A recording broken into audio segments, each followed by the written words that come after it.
آپ سب کی بھرپور تالیوں میں سید مزمل شاہ.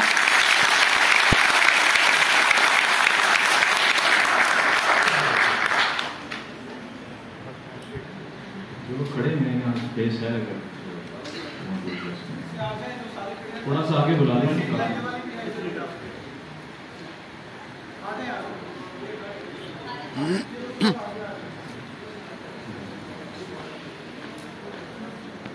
بہت بہت شکریہ آپ سب کا تشریف لانے کا. لاہور میں شاید دوسرا تیسرا یہ ایونٹ ہے اجتماعیت کا جو اٹینڈ کر رہا ہوں. ریئلی گڈ ٹو سی کہ ہر طبقات سے اور جو ہے وہ ایک ڈائیورس قسم کی آڈینس ہے. سو تھینکس الاٹ فار کمنگ. سب سے پہلے تو ایجوکیشن کی جو ہم بات کر رہے ہیں آج مین اسٹریم ڈسکورس ہے تو یہ ویسے ہی مسنگ ہے, کیونکہ اگر ہفتے میں 4-5 شو ہوتے ہیں کسی میڈیا چینل کے اوپر تو اس میں اگر ہم 1-2 شوز بھی کسی ریئل ایشو کو ڈیڈیکیٹ کر دیں تو ریٹنگ تو آتی نہیں ہے.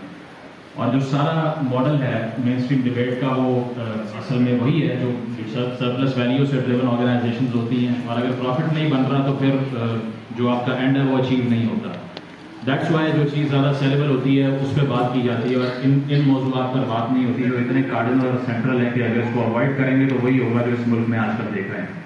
تو پہلی بات تو یہ ہے کہ پاکستان نے شروع سے ہی 47 کے بعد سے جس روٹ کا انتخاب کیا پاکستان کی ریاست نے وہ کوئی فلاحی قسم کی ریاست بنانے کا نہیں کیا, نہ ہی ہیومینیٹیرین کاز کے لیے یہاں پہ حکمرانوں نے کام کیا. اس کی وجہ یہ تھی کہ بیسکلی پہلے دن سے ہم ایک رینٹیئر اسٹیٹ قسم کا ماڈل دیکھتے ہیں اور 48 کے اندر ہی 49 کے اندر ہی عالمی طاقتوں کے پاس جانا شروع ہو گئے کہ ہمیں امپلوائے کر لیں مڈل ایسٹ کی پروٹیکشن کے لیے, اور دنیا میں جو سر جنگ لگی ہوئی ہے اس میں ہم آپ کے لیے ایک اچھی سروس دے سکتے ہیں, ہمیں کچھ پیسے دیجیے, آپ کے لیے کام کرنے کو تیار ہے. So initially it was an outward looking state جس نے اندر رہنے والی آبادی پر دھیان نہیں دیا, صرف یہ دیکھا کہ باہر کیا ہو رہا ہے اور اس سے پیسے کمانے کی کوشش کی اپنی ٹیریٹری کو رینٹ کر کے. اور اسی لیے ہم دیکھتے ہیں کہ 50s میں جو کورین وار ہوئی تھی اس کے اندر ہی پاکستان نے سب سے پہلے والنٹیئر کر دیا تھا کہ ہماری خدمات کے لیے ہم حاضر ہیں, اس کے بدلے چند ڈالر ادا کر دیجیے اور ہم اپنے بچے بھیج دیں گے مروانے کے لیے آپ کے لیے. اور اس کے بعد میں تو آپ کو پتہ ہے کہ جب بغداد پیکٹ سائن کیا اور باقی سب کیا تو ایک فل اسکیل گیرزن اسٹیٹ کا ماڈل کلیریفائی ہونا شروع ہو گیا ایوب خان صاحب کے اندر بھی اور اس کے بعد ضیاء صاحب کے آنے کے بعد اس سے پہلے بھی.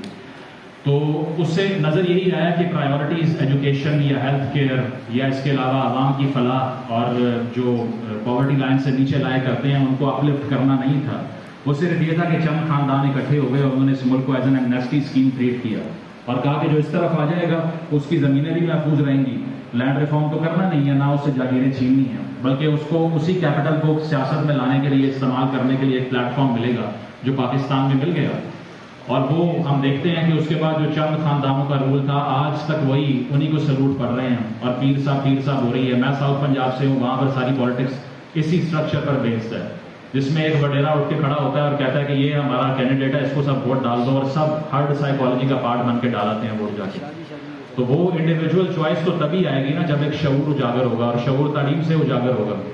تو 80s کے اندر ہم نے جو کیا کہ ایک ہائپر جو ہے وہ ایک مدرسہ کی ہم نے ایک انفنٹری لگائی یہاں پہ, اور وہ بھی اس لیے نہیں کہ ہم نے یہاں پر اپنی آئیڈیالوجی کی خدمت کرنی تھی, وہ اس لیے کہ امریکہ کی خدمت کرنی تھی. انہوں نے کہا تھا کہ افغانستان میں ہمیں آپ سے یہ درکار ہے خدمت, اس لیے یہاں پر پیٹرول ڈالر آ رہا تھا اور اس کو انویسٹ کر کے ہم نے ایک ایسی نسل تیار کی جو کہ امریکن فارن پالیسی گول کو پورا کر سکے, اور وہ کر کے بھی دیا انہوں نے. بعد میں وہ تو چلے گئے اسٹنگر میزائل مار کے یہاں سے, لیکن جو دماغ پیچھے چھوڑ گئے وہ آج تک یہاں گلی محلوں میں پھٹتا پھر رہا ہے. اس کو کنٹرول کرنے کے لیے کوئی بھی ہمارے پاس وینیو نہیں ہے کہ اس دماغ کو کیسے ریورس کریں.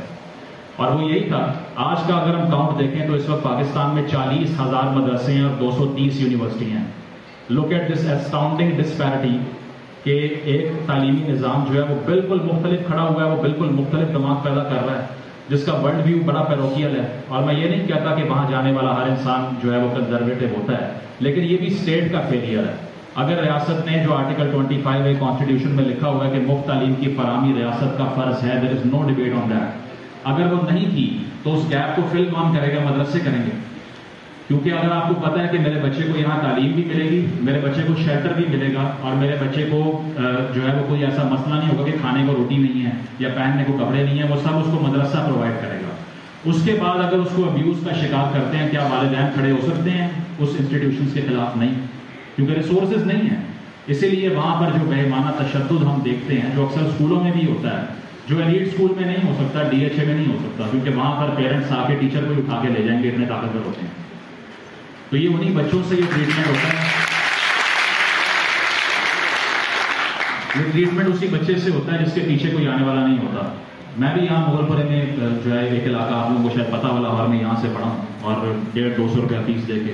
تو میں نے جو تشدد ہوتا ہوا, جو ٹارچر وہاں پر دیکھا ہے, وہ جو بچے جب بڑے ہوں گے میرا نہیں خیال وہ ساری زندگی ہیل کر سکتے ہیں. اس کی وجہ ہے کہ یہ ٹارچر سیلز ہیں. مشیل فوکو کی وہ کتاب پڑھی ہوگی آپ نے, ڈسپلن اینڈ پنش. اس میں وہ بات کرتا ہے کہ ایک پناپٹیکون ہوتی ہے جو ہر طرف سرویلنس ماڈل کریٹ کرنے کے لیے بنائی ہوتی ہے. تو پاکستانی سکولز اور ایجوکیشن نظام جو ہے بنیادی تعلیم کا, یہ اصل میں پناپٹیکون ہے جو صرف یہ انشور کرتی ہے کہ یہ اینیمل ٹریننگ کی ایک ایکسرسائز ہے, یہاں سے بچہ گزر جائے. تو یہ صرف اور صرف ڈسپلن کرنے کی ایکسرسائز ہے, یہ ٹیچ کرنے کی, سکھانے کی, سوال کرنے کی نہیں ہے. اس کو فیکٹری ماڈل آف اسکولنگ کہتے ہیں. میں اس طرف آؤں گا جو بچے اسکول میں ہے ہی نہیں, لیکن جو اسکول میں ہیں ان کے ساتھ کیا ہو رہا ہے پہلے یہ ڈسکس کرنا ضروری ہے. تو ویسے تو 23 ملین بچہ جس کو اسکول میں ہونا چاہیے اس عمر میں وہ باہر ہے, which is the second worst population in the world I guess. اور اس لحاظ سے ہم نے ان کو دوبارہ اسکول کیسے لے کے آنا ہے وہ تو ہمیں نہیں پتا, لیکن سنگل نیشنل کریکلم کی طرح کی لیجسلیشنز ہمیں کرنی آتی ہیں جس کے مطابق جو اسکول فنکشنل ہیں ان کو بھی ڈس فنکشنل کر دو. اگر ملک میں 8 لاکھ اسکول ہیں تو اس کے تحت ہر اسکول میں 2 کلرک چاہیے جو وہاں آ کر, جس کا مینڈیٹری ہے نوکریاں ملنا. تو نوکریاں ان کو مل رہی ہیں جن کے پاس ڈگری کوئی نہیں ہے, جن کے پاس ڈگری ہے وہ دھکے کھا رہے ہیں. ان کو امپلائی کرنے کے لیے 70 سے ایک رول بھٹو صاحب کے دور میں بنایا اور بعد میں چلا آ رہا ہے کہ باہر جاؤ, نوکریاں کرو اور باہر سے پیسے بھیجو. اور ساری ریاست جو ہے وہ اپنی ہیومن ریسورس کرائے پہ دے رہی ہے, اور جو باہر ورکر جاتا ہے وہ بھی انسکلڈ ہے سارا. اس کو وہاں جا کے ایک مشین چلا کے پیپسی نکالنی نہیں آتی اندر سے, اور آپ اس کو باہر بھیج دیتے ہیں. اور اس کو سمجھ نہیں آتی کہ میں کہاں امپلائیبل ہوں, کیونکہ آپ نے وہ یوزلیس کلاس کریٹ کر دی ہے جو ہراری کہتا ہے کہ اٹس اے یوزلیس کلاس, جو کہ امپلائیبل نہیں ہے. اس کی وجہ یہ ہے کہ تعلیم اس نوعیت کی ٹیکنوکریٹک ایجوکیشن یا اسکلڈ ایجوکیشن تو مل نہیں رہی. 90% تو لوگوں کو کہا جا رہا ہے کہ آپ یا سی ایس پی بن جائیں یا اس کے علاوہ ڈاکٹر انجینئر بن جائیں. تو ماڈرنائزیشن کی طرف تو کوئی دھیان ہے نہیں. اب 47 میں ہندوستان بھی ہمارے ساتھ آزاد ہوا, وہاں پر اب وہ اتنا سافٹ ویئر امپورٹ کر رہے ہیں, ہم سافٹ ویئر اپڈیٹ کر رہے ہیں.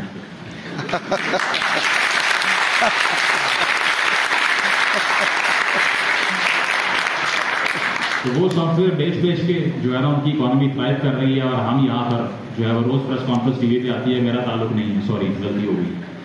وہ اس لیے کہ ابھی تک یہ کنٹرول کرنے سے باز نہیں آنا, اس کے علاوہ مائنڈس کو پولیس کرنے سے باز نہیں آنا. اور اسی لیے فری تھاٹ تو ایسے معاشرے میں نہیں پیدا ہو سکتی نا. یہ ہم نے 80s میں ضیاء صاحب کے انڈر یہ فیصلہ کیا تھا کہ نظریاتی سرحدوں کا دفاع کرنا ہے. اب نظریاتی سرحد کیا ہوتی ہے, I fail to understand this. It's a metaphysical entity کہ نظریات کی بھی کوئی سرحد ہو سکتی ہے, حالانکہ انسان تو ایک فریلی تھنکنگ انڈیویجول ہوتا ہے, وہ تو کسی بھی نتیجے پہ پہنچ سکتا ہے ایویڈنس کی بیسس پہ, جہاں تک اس کا دماغ لے کے جائے اس کو وہاں جا سکتا ہے. لیکن یہ نظریاتی سرحدوں کے دفاع نے آدھا نظام تو ویسے ڈسٹرائے کر دیا. اس کی وجہ یہ ہے کہ انڈاکٹرینیشن ٹاپ ڈاؤن اپروچ سے ہو گئی. ریاست نے بتانا شروع کر دیا کہ آپ کا بچہ یہ سوچے گا, ادروائز وہ پڑھ نہیں سکتا. ابھی لاسٹ ٹینیور کے اندر پنجاب اسمبلی سے ایک بل پاس ہوا, اس کا نام لینا ضروری نہیں ہے, لیکن اس کے بعد یہاں پر ٹیکسٹ بک بورڈ کے آفیسز میں اور جگہوں پہ چھاپے پڑ رہے ہیں کہ ملالہ کی تصویر والی کتاب برآمد کرو, باہر نکالو, اور نکال کے پھینک دی باہر, کانفسکیٹ کر لی, اس طرح جس طرح اس نے کوئی بارودی مواد بنانے کا فارمولا پیش کیا تھا. اس کی وجہ یہ ہے کہ انٹرنیشنلی ہمیں کسی پیسفل سمبل کے طور پہ نہیں جانا چاہیے. ہمارا صرف یہ ہونا چاہیے کہ اس ملک سے جو ہے وہ ضیاء الحق صاحب پیدا ہوئے تھے, یا اس طرح کی شخصیات یہاں پہ آئی تھیں جنہوں نے دنیا بھر کو ایک پروگریسو سوچ دی جو آج تک چل رہی ہے یہاں پہ. تو بیسکلی جو آؤٹ آف اسکول چلڈرن ہیں ان کا مسئلہ تو یہ ہے کہ ان کو اسکولوں میں واپس لانا جو چیلنج ہے, اس کے لیے کیپٹل چاہیے جو ہم لگاتے نہیں ہیں. کیونکہ ابھی کل وہ جو ہے وہ دن گزرا ہے ہمارا الٹیمیٹ اچیومنٹ کا, گھاس کھا لیں گے بم بنائیں گے, اب گھاس ہی کھا رہے ہیں. اس کی وجہ کہ وہ آپ اگر یہ آپ نے ڈیسائڈ ہی شروع سے یہ کیا تھا کہ ہم نے صرف ایک گیرزن اسٹیٹ تشکیل دینی ہے, تو پھر اس میں یہ سیکنڈری ہے کسی کو روٹی کھانے کو مل رہی ہے, بچے کو تعلیم مل رہی ہے یا نہیں مل رہی. اور آپ اگر یہ دیکھ رہے ہیں کہ آنے والی جو یوتھ جو بڑے ہوں گے بچے اس ملک کے اندر, اس میں سے 2.5 کروڑ بچہ تو کبھی اسکول گیا ہی نہیں ہے. تو آپ یہ سوچیے کہ کیا اس ملک میں کبھی جمہوری اقدار پریویل کر سکتی ہیں. جمہوریت کا اور لٹریسی کا ڈائریکٹ کوریلیشن ہے آپس میں. Without literacy, it is impossible to achieve a democratic state.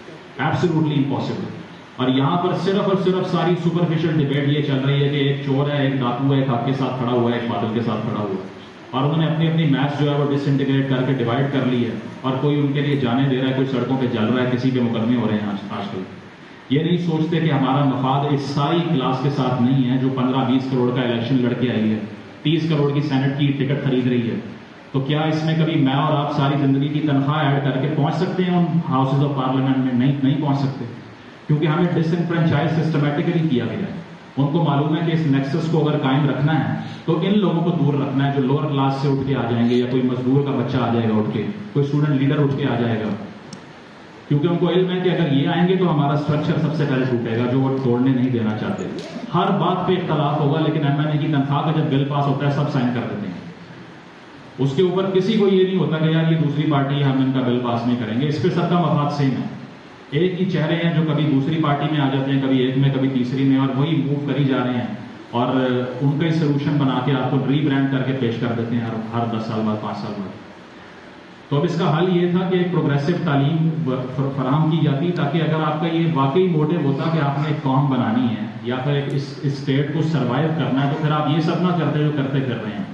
اصل میں تو صرف ان کو اپنے تحفظ کا اور اپنے سروائیول کا جو ہے وہ صرف فکر ہے، عوام کی فکر نہیں ہے کہ اس میں سے کیا عوام جو سروائیو کر پائیں گے نہیں کر پائیں گے.